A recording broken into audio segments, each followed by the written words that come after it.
What's going on, guys? Cody from Motorcycle MD.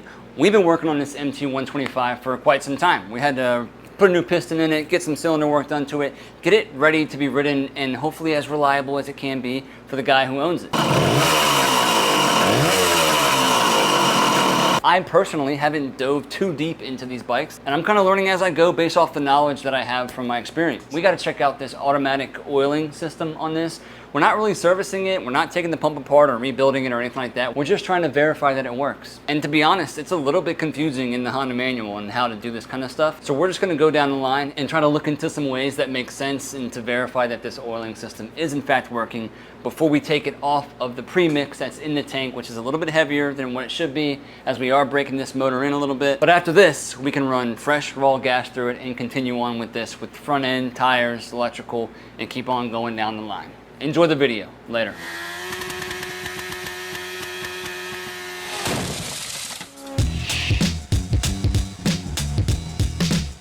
So I went ahead and drained all the oil out of the oil tank. Look at this stuff. I mean, it was relatively transparent, but I don't know what that is.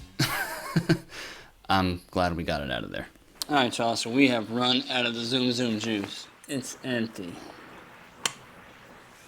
Cool. Let's pull the whole thing out.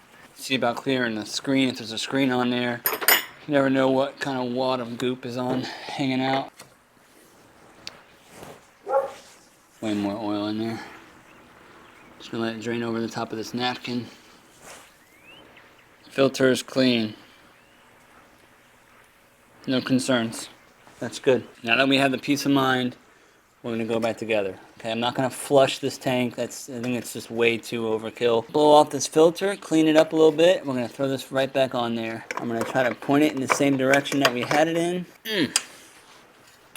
I think that's good. Not concerned about what's in the pump. I'm not taking the oil pump apart. We know that the oil pump is working. I'm gonna use the same line as well. It's really stiff. I think it's totally fine. Whew. So much oil. And now we can fill our oil tank back up. You know what sucks? That is a leak coming from our oil spigot. And it's dripping down onto the frame. You know, that's awesome. That's the cool part about working on motorcycles, is when stuff like that happens and you fill the entire tank up full of oil. So we gotta take that completely off and see if there's an O-ring that got pinched, some type of seal or something. And of course, it's right after I put the daggum tire on that I noticed it. Let's move that. See if we can't get a new hose in here. Like it's bigger. This is Viton hose, Viton rubber hose, but the end is probably the same. It's just a bigger overall hose. But I just no longer trust it with that leak going on. I can't see a crack in it. So we're gonna gently work this guy off. Just using a little bit of fulcrum. Until it's out. And we're gonna make a mess. Okay, slip on down in there. There you go.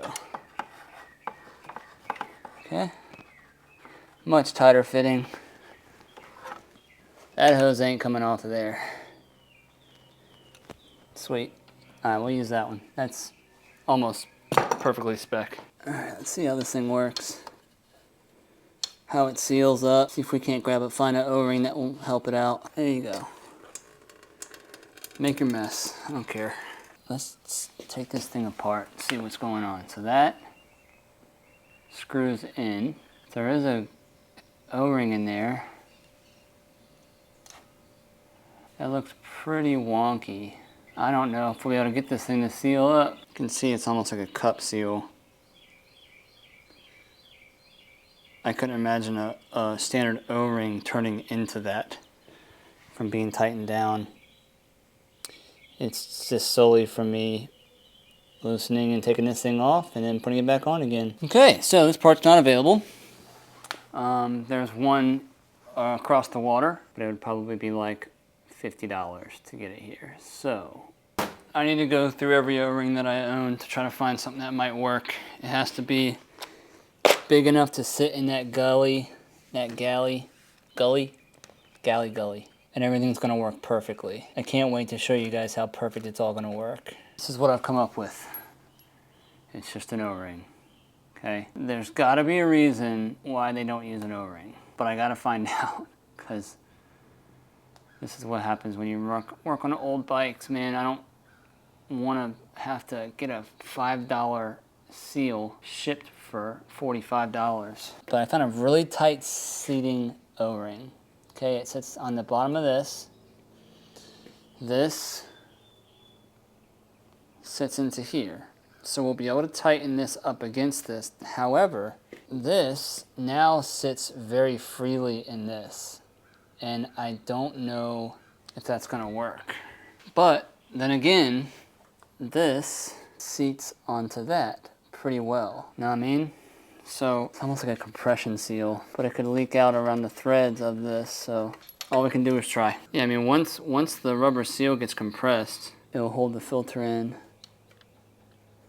It's a matter of getting this all lined up to the left. Okay. I'm gonna hold the spigot. Man, I'll just show you guys after I'm done. This is dumb. I can't even work around the camera. That hose is on there tight, very tight. I don't even need a clamp, it's so tight. Had to spin it a little bit so I can get a kink out of it, but that's perfect right there. So I'm gonna put some oil in there. Oh God, just seal. Don't be stupid. You notice that there's no oil coming out of the line because it's kind of hydrolocked in a way. All right, so oil line's attached, our cable's attached as well. See that it's working right now. It's falling back into the lines that we have it preset at from adjusting it here.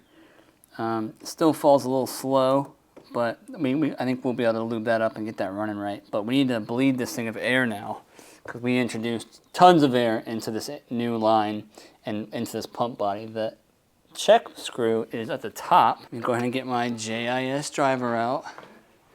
Without fail, every video that I put out, if I don't say JIS, people's feelings get so hurt. So I'm gonna keep saying it. The Phillips screw head, here's our check bolt, has a washer on the top. All right, we're looking to see air is already getting purged out of that bad boy. It's coming out, quick. Oh yeah. It's kind of gravity feeding itself down in there. I'll put a rag here. Okay, so all the air line just rushed, all the air in the line just rushed completely out of this thing. We might have an air bubble or two in this line, and I think that's what they mean by purging it for 7 minutes or whatever, high throttle, AKA go test ride it. We're gonna put this back in, it's non-stop coming out, so. This thing's likely gonna smoke like crazy because we're gonna be double feeding it. Currently no leaks, that's good. Hi-ya! All right, let's fire it up. Whew. Hello, compression.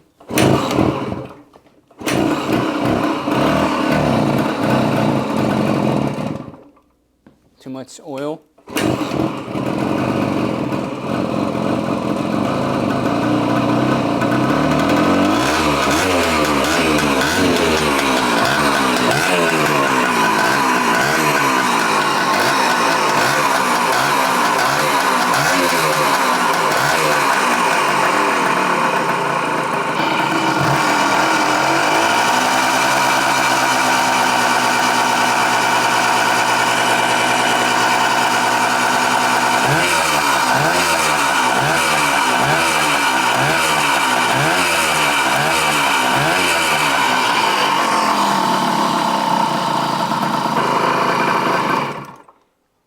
I feel like there's still air bubbles coming out.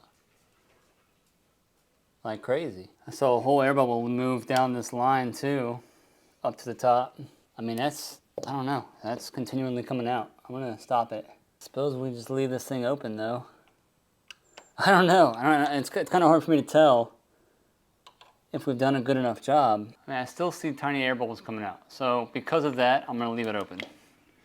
I'll leave it open for, shoot, a few minutes. One thing I'll also just add, in the manual, there's a lot of ways that you can kind of test this stuff. They want you to line up some lines here down at this lever, which works as like a pump actuator, which as this throttle is engaged and opened, more and more oil is let out. From the research I've done, at around like 4,000 RPM, from what the book says, it sounds like it's like almost 20-to-1 mix. And then as you increase in RPM or increase throttle, actually, it kind of leans itself out.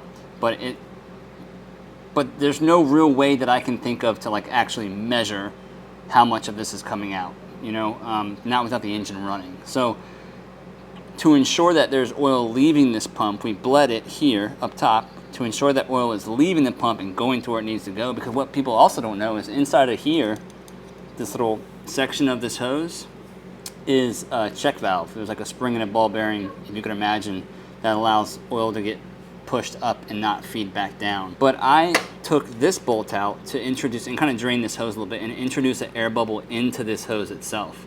That way, when I put it back on, we bled it here, I put it back on, ran it, I could visually see the air pocket, that air bubble move down this line up and all the way out. And that was helpful to say, okay, cool, there's something that is moving. You got to keep it kind of wound up a little bit to watch that happen.